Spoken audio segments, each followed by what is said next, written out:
Assalamualaikum warahmatullahi wabarakatuh. Perkenalkan, nama saya Lurta Damayanti dari kelas 12 IPS 1. Hari ini saya akan menyampaikan materi presentasi saya dalam sejarah Indonesia, yaitu mengenai dinamika politik masa demokrasi terpimpin. Menuju demokrasi terpimpin.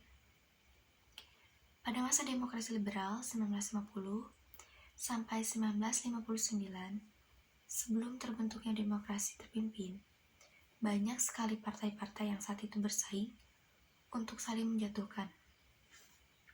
Dewan Konstituante dibentuk oleh pemilihan umum 1955. Mereka tidak berhasil menyelesaikan tugasnya menyusun undang-undang dasar yang baru bagi Republik Indonesia. Presiden Soekarno saat itu juga menaruh harapan pada pemilu 1955 ini. Presiden Soekarno mengungkapkan bahwa era demokrasi raba-raba telah ditutup, namun kenyataannya hal itu adalah sebuah angan dan harapan Presiden Soekarno. Presiden Soekarno juga menghendaki dibentuknya kabinet berkaki empat atau koalisi yang anggotanya terdiri dari wakil-wakil PNI, Masyumi, NU, dan PKI. Presiden juga menghendaki bentuk Dewan Nasional yang anggotanya terdiri dari golongan fungsional dalam masyarakat. Presiden Soekarno juga menekankan bahwa demokrasi liberal yang dipakai saat itu merupakan demokrasi impor yang tidak sesuai dengan jiwa dan semangat bangsa Indonesia. Untuk itu, ia ingin mengganti dengan demokrasi yang sesuai dengan kepribadian bangsa Indonesia, yaitu demokrasi terpimpin. Demokrasi terpimpin merupakan suatu sistem pemerintahan yang ditawarkan Presiden Soekarno pada 1957, yang berasal dari gagasan pembaharuan kehidupan politik, kehidupan sosial, dan kehidupan ekonomi. Presiden Soekarno dikenal dengan konsepsi Presiden 1957. Pokok-pokok pemikiran terkandung dalam konsepsi. Yang pertama adalah paparan struktur politik yang diperlakukan sistem demokrasi yang didukung oleh kekuatan-kekuatan yang mencerminkan aspirasi masyarakat secara seimbang. Yang kedua, pembentukan gotong royong merupakan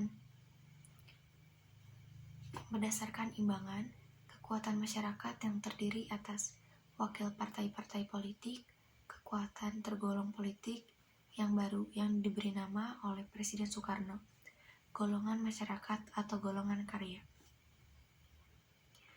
Upaya untuk menuju demokrasi terpimpin telah dirintis oleh Presiden Soekarno sebelum dikeluarkannya Dekret Presiden 5 Juli 1959. Langkah pertama adalah pembentukan Dewan Nasional pada 6 Mei 1957. Selanjutnya, Presiden Soekarno juga mengeluarkan suatu keputusan pada 19 Februari 1959 tentang pelaksanaan demokrasi terpimpin dalam rangka kembali ke Undang-Undang Dasar 1945. Keputusan ini kemudian disampaikan Presiden Soekarno di hadapan anggota DPR pada tanggal 2 Maret 1959. Karena yang berwenang menetapkan undang-undang adalah Dewan Konstituante, Presiden juga menyampaikan amanat terkait kembali ke Undang-Undang 1945 di hadapan anggota Dewan Konstituante pada tanggal 22 April 1959. Keesokan harinya, pada tanggal 3 Juli 1959, Dewan Konstituante mengadakan rasis yang akhirnya untuk selamanya disebabkan beberapa fraksi. Dewan Konstituante tidak akan menghadiri sidang lagi kecuali pembubaran Dewan Konstituante. Pada tanggal 3 Juli 1959, Presiden Soekarno memanggil Ketua DPR M.R. Sartono, Perdana Menteri, I.R. Juanda, para menteri, pimpinan TNI dan anggota Dewan Nasional Ruslan Abdul, dan Muhammad Yamin serta Ketua Mahkamah Agung Jono Prodokjokoro untuk mendiskusikan langkah yang harus diambil setelah pertemuan tersebut. Menyepakati untuk mengambil langkah melakukan melalui dekret Presiden pada hari Minggu 5 Juli 1959 pukul 17 dalam suatu upacara resmi di Istana Merdeka Presiden. Dekret Presiden memuat 3 hal pokok, yaitu pertama, menetapkan pembubaran konstituante. Kedua, menetapkan Undang-Undang 1945 berlaku bagi segenap bangsa Indonesia dan seluruh tumpah darah Indonesia terhitung mulai tanggal penetapan dekret dan tidak berlakunya lagi Undang-Undang Dasar sementara. Yang ketiga, pembentukan MPRS yang terdiri atas anggota DPR ditambah dengan utusan-utusan dari golongan serta pembentukan Dewan Pertimbangan Agung sementara DPAS.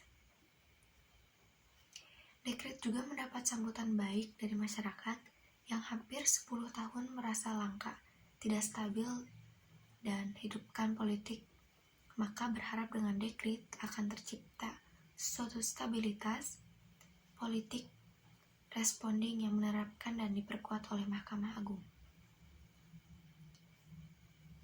Majelis Ulama tanggal 9 Perdana Menteri Juanda mengembalikan mandat kepada Soekarno dan Kabinet Karya pun dibubarkan. Kemudian pada 10 Juli 1959 Soekarno mengungkapkan kami terbaru yang disebut Kabinet Kerja. Pembentukan kabinet kemudian diikuti pembentukan Dewan Pertimbangan Agung. Sementara di PS yang langsung diketuai oleh Presiden Soekarno dengan Ruslan Abdul Ghani sebagai wakil ketuanya. Lembaga berikutnya dibentuk Presiden Soekarno mulai penetapan Presiden nomor 2/1959. Tanggal 31 Desember 1959 adalah hari jadi musyawarah rakyat sementara MPRS dengan Khairul Saleh, tokoh Murba, sebagai ketuanya dan dibantu beberapa orang wakil ketua. Untuk Dewan Perwakilan Rakyat DPR masuk pemilihan umum 1955, tetap menjalankan tugasnya dengan landasan Undang-Undang 1945 dengan seri sebelumnya setujui makalah perombakan yang diajukan pemerintah sampai dibentuknya DPR berdasarkan penetapan Presiden nomor 1/1959. Tindakan Presiden Soekarno lainnya dalam menegakkan demokrasi terpimpin dalam membentuk lembaga negara yang baru yang disebut Front Nasional sebagai dibentuk berdasarkan penutupan Presiden nomor 13 tahun 1959. Langkah Presiden Soekarno lainnya adalah melakukan regrouping kabinet berdasarkan ketetapan Presiden nomor 94 tahun 1962 tentang mengintegrasikan sebagai lembaga tinggi dan tertinggi negara dengan eksekutif, MPRS, DPR, GR, DPA, Mahkamah Agung, Dewan Perancang Nasional, pimpinan langsung oleh Presiden. Selain itu, Presiden juga membentuk suatu lembaga yang baru yang bernama Musyawarah Pembantu Pimpinan Revolusi MPPR berdasarkan Peraturan Presiden nomor 4/1962. Sekian presentasi dari saya. Ada satu pertanyaan, yaitu apa tujuan utama dibentuknya demokrasi terpimpin? Tujuan utamanya yaitu sebagai penerapan demokrasi terpimpin adalah untuk mengembalikan keadaan politik negara yang tidak stabil pada masa demokrasi liberal menjadi lebih stabil ketika ada demokrasi terpimpin. Mungkin itu saja presentasi dari saya. Mohon maaf bila ada kekurangan dalam penyampaiannya. Saya pamit undur diri. Wassalamualaikum warahmatullahi wabarakatuh.